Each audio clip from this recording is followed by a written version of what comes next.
We're here tonight with Josh Davis at the Grapevine in Clive, Iowa. How's it going, Josh? Pretty good, Stan. How are you doing? Oh, I'm hanging in here pretty good. So I'm going to ask you some questions tonight that I haven't asked you in the previous interviews. And by previous interviews, I mean the ones, you know, for the people watching this with Bright Giant. Right. First of all, to give people a little bit of background, why don't you tell us a little bit about your band Bright Giant, and then maybe go from there into how you see it differently when you play your solo shows. Yeah, my band is Bright Giant, and we formed about 2.5 years ago, I suppose, and we released one EP under the band under the name Bright Giant, and we have a new record that's almost done but not quite done. And it's definitely different than my solo shows.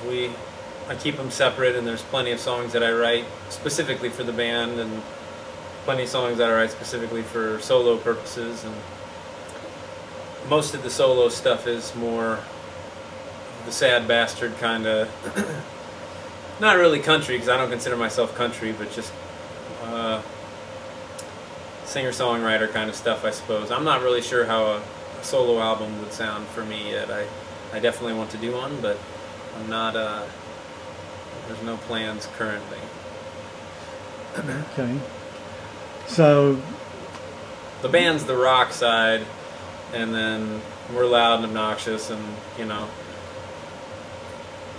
my solo stuff, when I get the chance, like here at the Grapevine, is I get to play the quieter ballads and things that I also enjoy writing and playing. So it's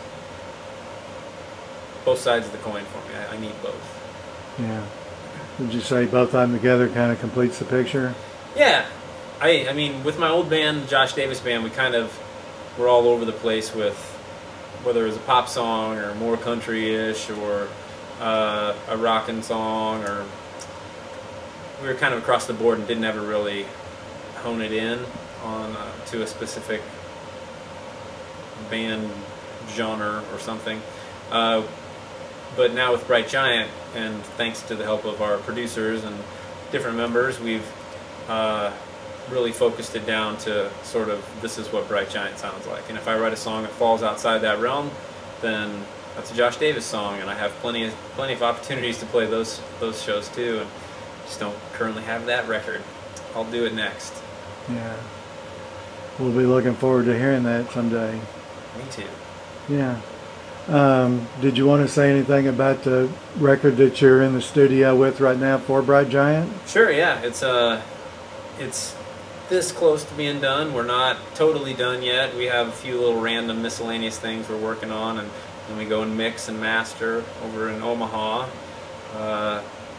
Just kind of listening to stuff right now and making sure we aren't forgetting anything we'd like to add or edit between now and then.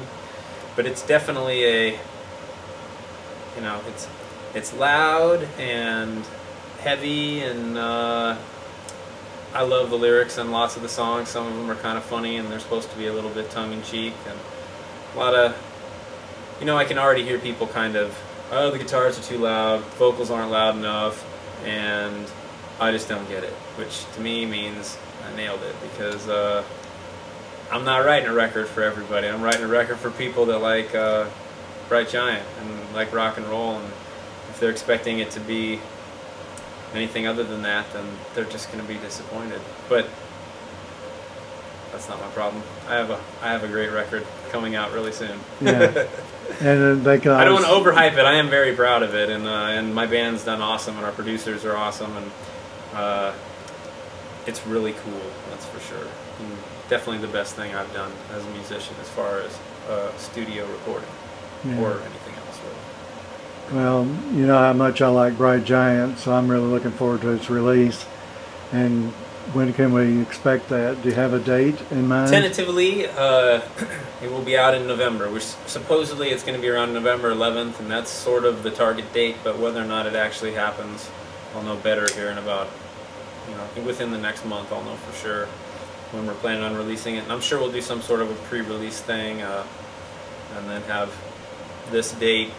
All the CDs will get shipped out if people have pre-ordered them and whatnot. And sure we'll have a CD. I mean, we have a CD release show planned for the band, but it's nothing really set in stone as to who's going to be playing with us. Or I have 2 places that I'm thinking about doing it at, and just not really sure which one I'm going to choose yet. Probably don't want to give that up right now, yet, then, do you? Because I got a feeling that something different's going to happen anyway. So I'm just kind of waiting to see what comes out in the wash. Okay. Do you have a title for the new record? Not officially yet, that's for sure. We're kicking a few ideas around and seeing what art ideas spring up from that. I think we have it, but I wouldn't want to say anything yet, just because we haven't really decided as a group yet that this is what we're going to call it. But it's definitely the title of. It's probably going to be the title of one of our songs that we play at shows currently. So that's about as big of a hint as I'll give. You can speculate on which song it might be. Okay. I know you're going to try to guess. So, getting away from that for just a minute, something I've always wondered, Josh, is what got you started playing music in the first place, and maybe when did that start? I started playing and getting paid for it in about 2001 with a friend of mine named Brian Allen. We went to college together, and we just started playing acoustic shows and played them around at every bar that would have us, and lots of covers. And eventually, I got hooked up with the 2 guys from the Nadas, Mike and Jason, and also I was writing a lot at that time with a guy named Ross Vanderwerf, and our current producer Brandon was his roommate. So they were all kind of there at the beginning, and Mike and Jason sort of took me under their wing and wanted me to be on their Authentic record label. And we put a band together, and that was the Josh Davis Band, and did that for about 4 years. And as far as why I started doing it, I guess I just liked playing guitar, and then somebody's like, hey, you guys should go play at this bar and get paid, and I did that, and that was fun. I did it again, and that was fun, and just kept doing it, and eventually it became something that I wanted to pursue more seriously than just, being a cover band playing everybody's favorite song. And people were encouraging me to play my own music, and so I did. So when did you actually start writing?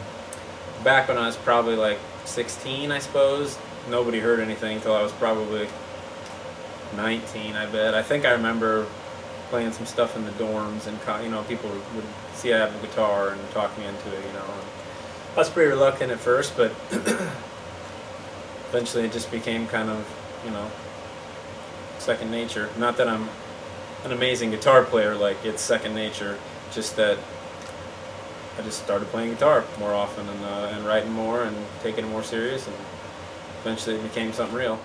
Yeah. So far, so good. That's right. Yeah.